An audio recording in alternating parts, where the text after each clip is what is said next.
Hello everyone, we will talk about Chinese Kung Fu.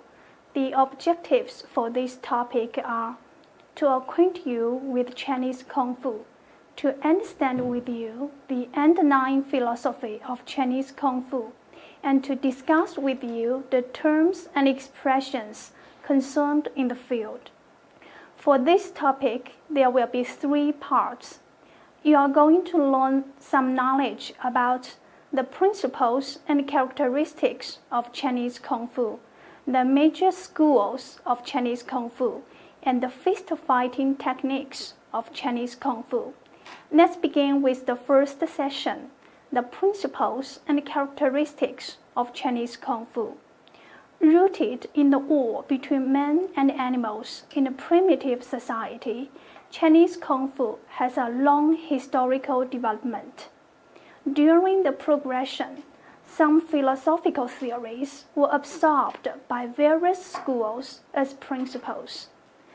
It also integrated the extrinsic body with the intrinsic soul through the promotion of qi to achieve the goal that mind leads qi and qi promotes strength. Force, fist position, strength, and psychology are usually considered to be the 4 factors of measuring Chinese Kung Fu, which leads to the 4 principles. That is, force should be hard and pliable. Fist position should be hidden. Strength should be based on will, and psychology should be in a good state. One should be prepared to fight, but never act upon anger. In Chinese Kung Fu, the basic requirement is an appropriate balance between hardness and softness, and a combination of external and internal forces, also called yang and yin. Pure hard fist may lead to exhausted strength, and pure soft fist may result in weak strength. Thus, only the balance between hardness and softness can allow the fist to switch smoothly between yin and yang. For the fist position, Chinese Kung Fu advocates that cats hide their paws. It means the smartest thing seems stupid and simple, which best interprets the discipline of Chinese Kung Fu, neither complicated nor beautiful, but practical. The beautiful fist positions may not be better than the simple ones, but the simple positions may exceed beautiful ones. Therefore, the mystery of Chinese Kung Fu does not lie in its disciplines, because the smartest discipline has no discipline, which indicates the essence of Chinese Kung Fu, no discipline. The third principle is to fight by using will to introduce genuine qi, the entire functional activities of body, to spur the energy to hate the opponent. The energy is transferred throughout the body by willpower to the utmost extent and is focused on one particular point to release the great force in the flesh. This can be called strength comes from will, force derives from mind, or fist works as desired. The psychological principle of Chinese Kung Fu is keeping calm and remaining undaunted. Chinese philosopher Laozi said that a good fighter is never angry. It implies that Kung Fu learners must be good at adjusting their moods and never act upon anger. And an easily irritated man will never be good at Chinese Kung Fu.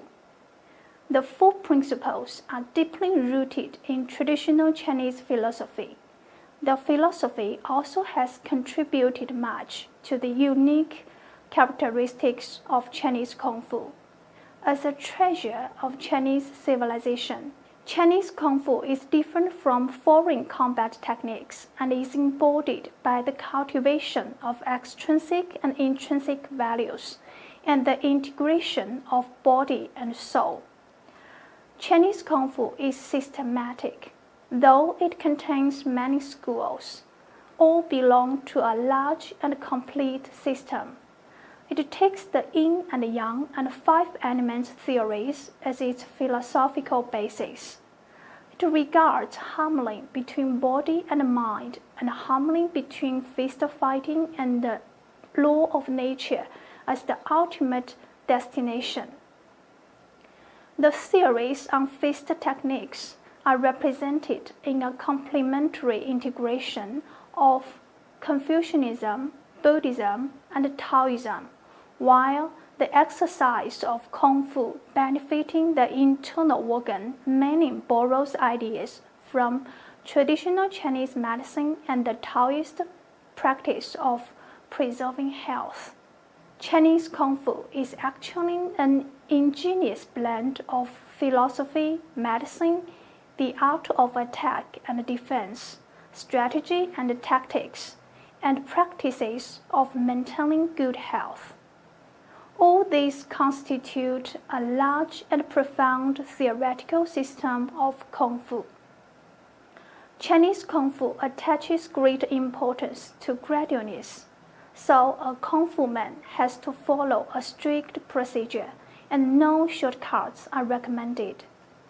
Kung Fu exercise should follow 3 stages: refining spirit into qi to achieve visible strength, qi into vitality to achieve invisible strength, and vitality into void to achieve refined strength. From the primary stage, which concentrates on basic techniques and develops strong strength, to the intermediate stage, eliminating strong strength but cultivating soft strength until the senior stage, combining fist fighting and the law of nature. The process is based on ancient combat techniques and the Taoist health preservation. It starts from external to internal, followed by internal-external exercises, and ends in harmony. What's more, Chinese Kung Fu advocates nurturing qi and cultivating morality. It means cultivating qi, integrating the law of nature, developing civil and military capabilities, and going against aggression and violence.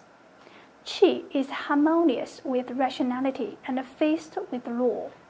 Nurturing qi aims to reach taihe, grand peace, impartial, neither too hard nor too soft. And it is against the emulative thoughts. The more prosperous the qi is, the weaker the emulative thoughts become. Chinese Kung Fu is considered as a means of moral cultivation and physical fitness. It gives a priority to Kung Fu ethics, requiring followers not to make troubles or bullying others, but to help others for a just cause and curb the violent to assist the weak. Chinese Kung Fu also displays an aesthetic sense in diversified styles, which can be seen in attack and defense movements. It shows a unique rhythmic beauty as it combines hard and soft forces and dynamic and static movements. For instance, some fist techniques are quick-based, stretched, and masculine, such as 披挂拳, 八极拳, while others are elegant and full of femininity, such as 蛇拳. The 八卦掌 and Tai Chi display a beauty of masculinity and firmness, as well as femininity and softness. However, the combat function always takes the first place and dominates the development of Chinese Kung Fu, and the aesthetic value is secondary and occupies a subordinate position. This has been reflected by the development of Chinese Kung Fu. It has experienced a simple to complex process, followed by a complex to simple state. In its early stage, Chinese Kung Fu was simple and didn't have so many boxing schools and techniques. During the Song, Yuan, and Ming dynasties, numerous schools thrived and various boxing techniques emerged. In the Qing dynasty, the contents and exercises tended to be concise and practical. In a word, Chinese Kung Fu is one of the valuable forms of traditional Chinese culture. The 4 factors of force, strength, fist position, and psychology are the discipline of Chinese Kung Fu. The 4 features of being systematic, being gradual, being moral, and being aesthetic differ Chinese Kung Fu from other boxing and fighting. It applies philosophical theories to combat, and its unique principles and characteristics reflect the crystallization of Chinese people's wisdom. With its own typical techniques and approaches, Chinese Kung Fu has successfully appeared on the world combat stage. In this session, we covered the principles and characteristics of Chinese Kung Fu. What are the major schools of Chinese Kung Fu?